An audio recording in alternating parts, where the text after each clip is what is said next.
कि अगर ये इस तरफ से इधर की तरफ से अगर इसका मूवमेंट्स होगा, and so this is the Tibetan plateau regions, यहाँ से ये दो पार्ट में बट गए।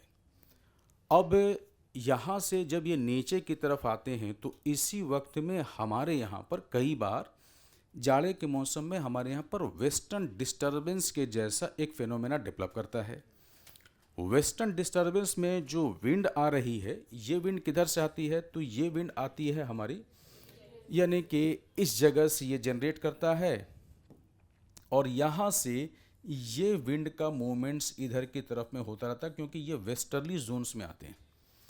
अब जब यह यहाँ पर आएंगे तो ठीक इसी जगह पर हमें हिमालय मिलता है। तो ऐसे जब आपस में इस तरफ से आते हैं, मखाना बोर्ड इस बार के बजट में आया। तो देखिए, बजट के इंपॉर्टेंट एस्पेक्ट को मैं ऑलरेडी कवर कर चुका हूँ, कर रहा हूँ। तो मखाना से क्या है, एक क्वेश्चन हमको लगता है इकोनॉमिक ज्योग्राफी में मखाना से आ सकता है, तो हम इसके सारे एस्पेक्ट को पढ़ेंगे कि ये है क्या, इसकी कौन सी ज्योग्राफिकल कंडीशन रिक्वायर्ड है, पूरे इंडिया में कहाँ मिलती है, बिहार में कहाँ मिलती है, क्या फ़ायदा है, क्या, इस सारी बातों को समझेंगे। बड़ा इंपॉर्टेंट टॉपिक है जो न्यूज़ में है, वो है मखाना बोर्ड। आप देखे थे इस बार के बजट में था, इसीलिए ये इम्पॉर्टेंट है और यहाँ क्वेश्चन आ सकता है। तो कह रहे मखाना क्या है, मखाना को हम क्या कहते हैं, तो कह रहा है गॉर्गन नट भी कहते हैं, फॉक्स नट भी कहते हैं, और क्या कहता है ये एक ऐसा चीज़ है जो आजकल बड़ा फैशन में है, हेल्थ के लिए बड़ा बेनिफिशियल है और पूरी दुनिया में इसकी डिमांड बढ़ गई है। कह रहा है इसको क्या कहते हैं, ब्लैक डायमंड, इसलिए क्योंकि स्मॉल है, ब्लैक ब्राउन सीड्स में होता है, और ये वाइट तब हो जाता है जब पहले ये ब्लैक होता है, लेकिन जब इसको प्रोसेस किया जाता है तो ये वाइट हो जाता है। तो ओवरऑल इसको ब्लैक डायमंड कहते हैं। और कहता है ये मेनली कहाँ मिलता है, तो कहता है मेनली ये भारत में, साउथ ईस्ट एशिया में, चाइना में मिलता है। इसीलिए कहता है आइए इसके हम लोग क्लाइमेट कंडीशन को समझते हैं। तो कहता है जो मिथिला मखाना है, जो मिथिला मखाना है, कह रहा है उसको जीआई टैग मिला 2022 में, और कहता है अभी गवर्नमेंट ने भी 1 डिस्ट्रिक्ट 1 जो हम लोगों ने प्रोडक्ट लॉन्च किया उसमें भी वो अप्रूव्ड है। और कहता है कि ये mainly south and south east Asia में हम देखते हैं, तो मेनली ये ट्रॉपिकल एंड सब ट्रॉपिकल क्लाइमेट में पाया जाता है। ये न्यूज़ में इसलिए है क्योंकि बजट में हमने देखा था। तो कह रहा है क्लाइमेटिक कंडीशन क्या क्या है, तो कह रहा है क्लाइमेटिक कंडीशन, टेम्परेचर 20 से 35 डिग्री, ह्यूमिडिटी 50 से 90 डिग्री, एनुअल मतलब 2200 से 250। सॉइल टाइप, तो कह रहा है लोमी सॉइल चाहिए, स्मूथ लोमी सॉइल चाहिए। और कहता है ये कहाँ होता है, तो कहता है ये जहाँ जमा पानी है, चाहे पॉन्ड का हो, लेक का होगा, उसी में होता है। और एक पर्टिकुलरली ट्रॉपिकल एंड सब ट्रॉपिकल और खासकर मिथिला क्षेत्र में ये होता है।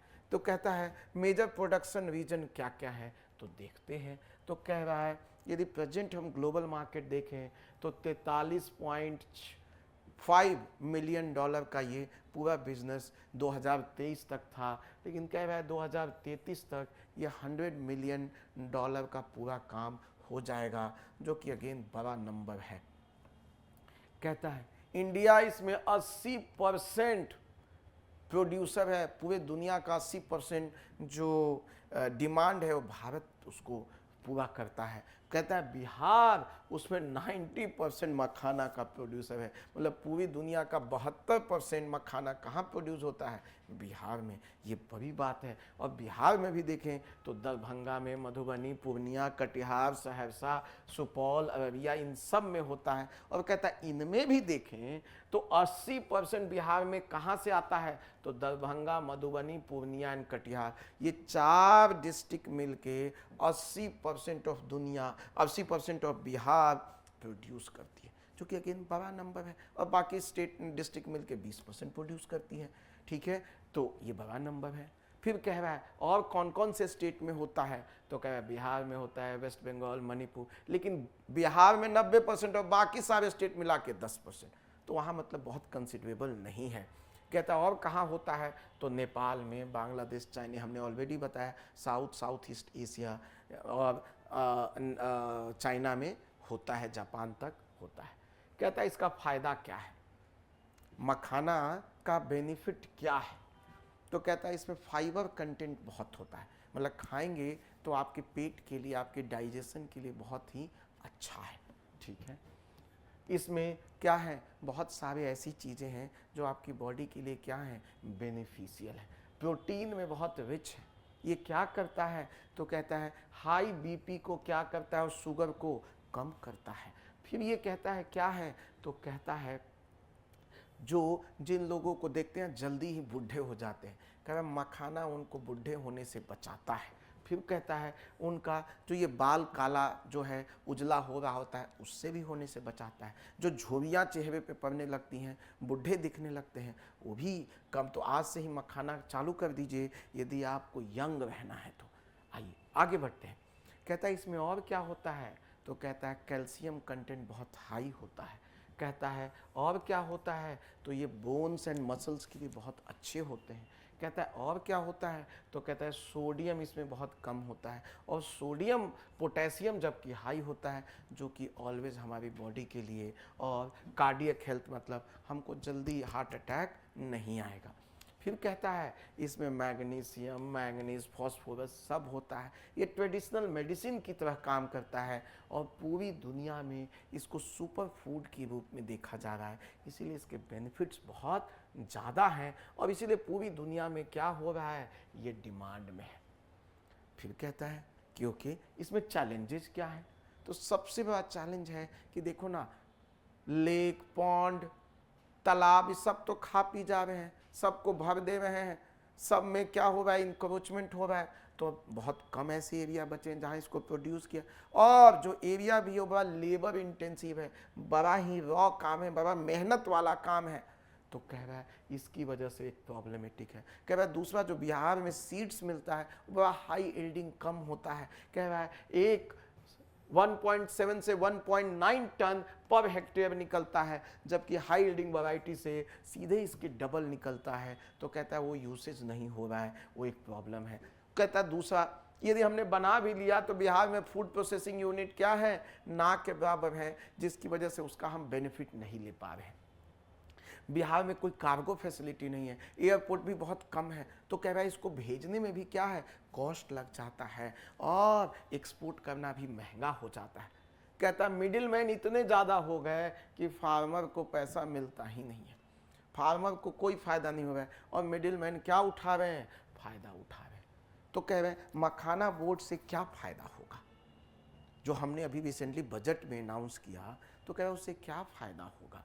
तो कह रहा है उससे फ़ायदा ये है कि 100 करोड़ बजट एलोकेशन, जब बजट एलोकेशन 100 करोड़ मिला है, इसका मतलब उसके प्रोडक्शन में, जो हाई यील्डिंग वैरायटी सीड्स है उसको लाने में, प्रोसेसिंग प्लांट को लगाने में, इन सब में क्या मिलेगी। और जब ये होगा तो एक्सपोर्ट करना आसान हो जाएगा, ये हमको हेल्प मिलेगा। दूसरा कहता है हम फूड प्रोसेसिंग कैपेबिलिटीज़ को, इसी जो 100 करोड़ को हमने एलोकेट किया है, तो फूड प्रोसेसिंग प्लांट लगाएंगे, मार्केट में रीच को बढ़ाएंगे, हम लोगों को ट्रेनिंग देंगे, हैंड होल्डिंग सपोर्ट करेंगे, सेल्फ हेल्प ग्रुप बनाएंगे, एंड मोर इम्पॉर्टेंटली जो मखाना की फार्मिंग है उसको गवर्नमेंट के स्कीम से जोड़ देंगे, मार्केट से कनेक्ट कर देंगे, और पीछे से branding, marketing, access to credit, investment, इन सब के साथ साथ इंफ्रास्ट्रक्चर को भी प्रमोट करेंगे, ताकि मखाना जो प्रोड्यूस हो रहा हो, फार्मर को भी खूब पैसा मिले, यहाँ जो लोग हैं ज़्यादा से ज़्यादा नौकरी क्रिएट हो, और उसकी वैल्यू एडिशन हो कि वो दुनिया में जाए, तो वहाँ से भी हमको क्या मिले, एक्सपोर्ट करें, उसका फ़ायदा हो। तो कह रहा है इकोनॉमिक एंड पॉलिटिकल इम्प्लीकेशंस क्या हो सकते हैं, तो कह रहा है सबसे बड़ी बात इकोनॉमिक बूस्ट। तो कह रहा है food processing industry in Bihar क्या कर सकता है, बिहार में बहुत सारी नौकरी क्रिएट, और जो नौकरी क्रिएट करेगा उसी को पॉलिटी, उसी की सरकार बनेगी, इसी का पॉलिसी इम्प्लीकेशन है। मार्केट एक्सपैंड किया जा सकता है, ग्लोबल मार्केट, मखाना जो मार्केट है, जो वैल्यू 43.56 मिलियन है 2023 में, कह रहा है इस मार्केट को बढ़ाया जा सकता है, 100 मिलियन तक जा सकता है। तो कह रहा है इसका एक जो ग्रोथ रेट है वो बहुत हाई है, ये एक फ़ायदा मिलेगा। पॉलिटिकल इम्पैक्ट, तो कह रहा है जो ये कम्युनिटी, मल्लाह कम्युनिटी है जो इसको मेनली बनाती है, कह रहा है यदि उसको ज़्यादा फ़ायदा मिलेगा तो क्या करेगी, वो भी पॉलिटिकली उसी पार्टी को सपोर्ट करेगी। कह रहा है गवर्नमेंट इनिशिएटिव क्या क्या करने को सोच रही है। तो सबसे पहले मिनिमम सपोर्ट प्राइस ले आओ, अपने आप फार्मर्स उसको सबसे ज़्यादा करेंगे। फूड प्रोसेसिंग इंडस्ट्री लगाओ, और क्या करो, हाई यील्डिंग वैरायटी सीड लाओ, इंफ्रास्ट्रक्चर को प्रमोट करो, स्किल ट्रेनिंग दो, इंसेंटिव स्कीम्स लेके आओ और उसको फार्मर के साथ कनेक्ट करो, ज़्यादा से ज़्यादा मैकेनाइजेशन करो। ठीक है, तो इस तरह से हम क्या करेंगे, मखाना को बहुत आगे ले जाएंगे। जियोलॉजी एंड सिग्निफिकेंस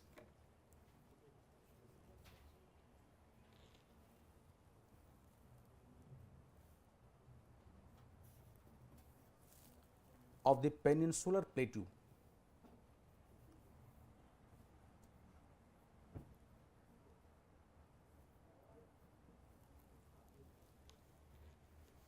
ठीक है, अब इसमें आप क्या लिखेंगे? सबसे पहले डायग्राम बनाएंगे।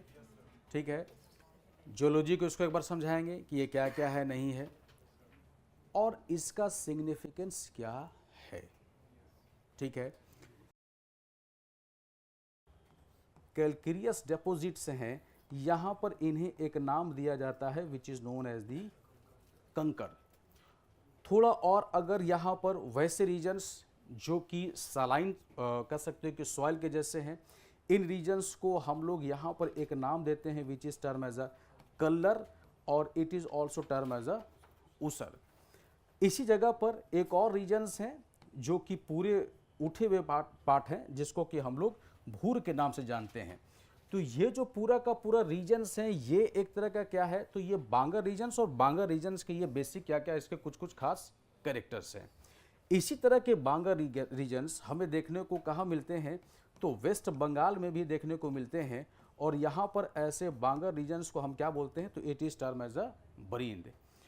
फिर यहाँ पर एक लोलैंड रीजन्स मिलता है देखने को, और ये लोलैंड रीजन्स क्या है, तो मोस्टली ये लोलैंड रीजन्स जो हैं ये हैं हमारे फ्लड प्लेन रीजन्स, और ये फ्लड प्लेन रीजन्स में हर साल रिवर जो है ये फाइन सिल्ट का डिपोजिशंस करती है। इस वजह से यहाँ पर जो मिट्टी मिलेगी वो कैसे होंगी, तो इस मिट्टी को हम लोग क्या बोल देते हैं, ये खादर रीजन्स मिलता है। ठीक है, अब ऑब्वियस है कि अगर हम लोग बांगर की चर्चा करें तो फर्टिलिटी के अगर हिसाब से इसको डिसाइड किया जाए, तो ये जो भाबर रीजन्स हैं इस जगह पर किसी तरह का वेजिटेशन हमें देखने को नहीं मिलता है।